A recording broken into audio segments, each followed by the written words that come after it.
There's no time to waste. There's no time at all.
Just don't dawdle. You've already missed the train.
Every picture tells a story. Sometimes we don't like the ending. Sometimes we don't understand it.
Gentlemen, welcome to the show!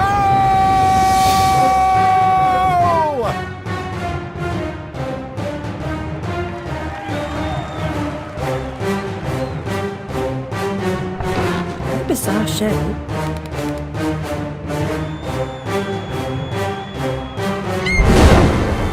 That's quite enough of that, I think. Enough preliminaries. Here's the performance you've been waiting for. Proves I'm without prejudice and have a fine sense of humour. Sword and crown are worthless here. I invite everyone to dance. Labourers, lawyers, church and gown all make their little prance. This life is full of random deaths and heaps of grief and shame. So few are soothed by accident. You want someone to blame. Fire, plague, and strange disease. Drowned, murdered, or if you please, a long fall down the basement stairs. None are expected. No one cares. I often must work very hard, sweat running down my skin. After the dance, I then must rest, and the eating can begin. Time to eat. Death is the ultimate equalizer. All have the right to be eaten. Get in line, creatures. Don't push. All will be served. So to speak. Wicked thing! Feasting while Wonderland is destroyed. I'm not the enemy you seek, Alice. I tried to hide this bit of Wonderland from that beast. Appeasement's never clean. We must all play our assigned roles. Are you a pawn or a queen? An idiot or a practiced fool? However this turns out, consider the prospect that you've been misled, Alice. Then ask, by whom? No! Who set that bloody train in motion? Where has it come from? It arrived when you arrived, and it's more horrible even than you could currently imagine. The death of a dream caterpillar may know how.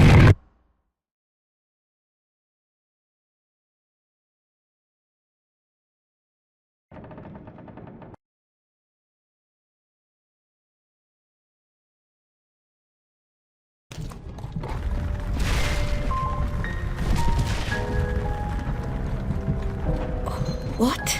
Oh, the blood in my mouth tastes like bile. Where's the brute that hit me, Nanny? Nasty prat's out cold. Not dead, and more's the pity. What did he want? What they all want. Money he didn't earn. What were you thinking, butting into that mess? You could have been killed. Nanny, my mind's in pieces. I still have terrible visions, and I need to know. About the fire. Same as always. You need to move on, Alice. So do I.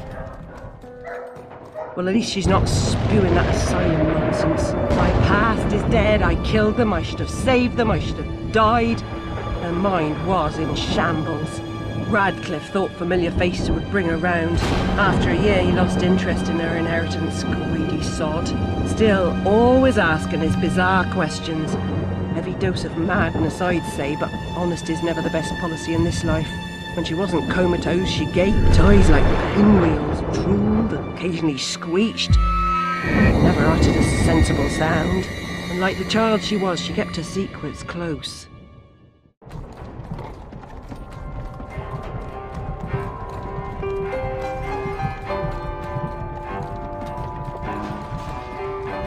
Gone off some lurkers, common as cockroaches. And those poor tykes are food for perverts, like the blameless ants that wasps consume or spiders' feeble prey.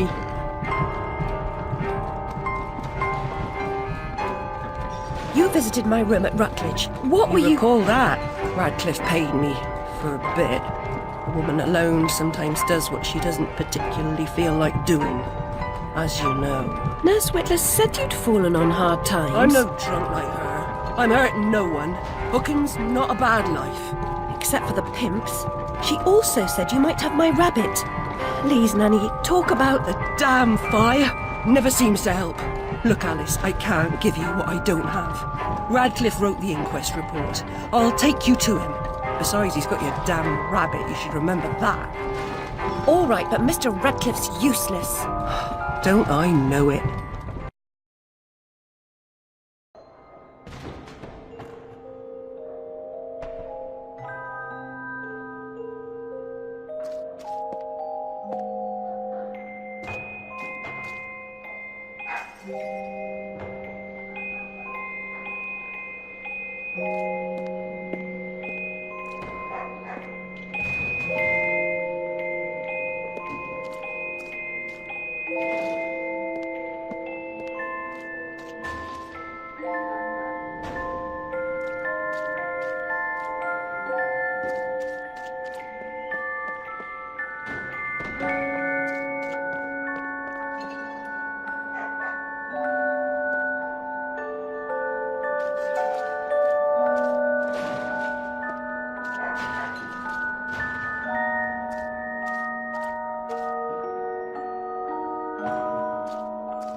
ear to the ground, Bill? Yeah, I've been scouting around. Nothing getting a minute. Place is crawling with rozzers since them bleeding murders. Whose work was that? You want to know that sort of thing? You got to know where to listen. Bit shy today, ain't ya? I ain't you, Dicky Bird. Do your own fagging legwork.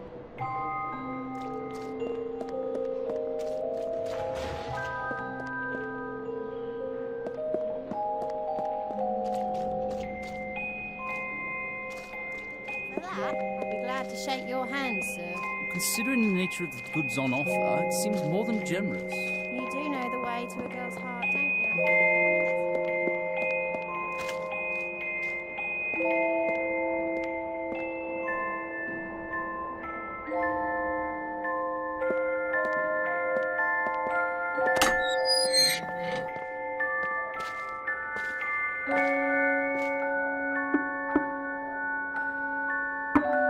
Yes? Who is it? Alice Liddell, Mr. Radcliffe. Ah, you're back. I suppose you better come up. Mind the latch.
You do have my rabbit. Forgotten your manners? And what else, I wonder? You abandoned it at Rutledge Asylum, my dear. We've been over this before. In a huff as usual, oozing with attitude and accusatory flummery, I've stolen her rabbit. Ridiculous pretext. She's here about the fire again. All the mad child wants to talk about. My report found her family dead by misadventure. She won't accept it. It goes on and on about her killing memories and her need to know the truth. The alleged truth is, the fire began in the library when the cat knocked over a lamp. The blaze trapped her parents and sister upstairs. Sister Lizzie never even unlocked her door. Died in her bed. The guilty cat always sets her off. She denies it, makes no sense, it can't be, etc. Agreed. From the outset, Alice was my candidate for the pyromaniac. The girl had a fixation with fire. I once remarked that I thought she might have had a larger role in causing the tragedy. She suffered some sort of psychotic episode. Did I rip his head off? I wanted to. What's left of my brain will explode. Is it mad to pray for better hallucinations? Perhaps I'm fated to expire right here.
It's corrupting all of Wonderland.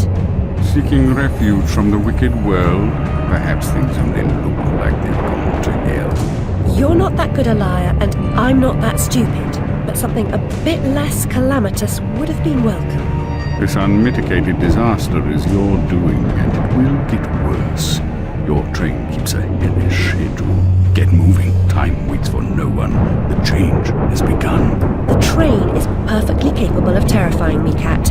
You should find another job. Is there really so little hope? There's even less, and if fear paralyzes you, we are lost.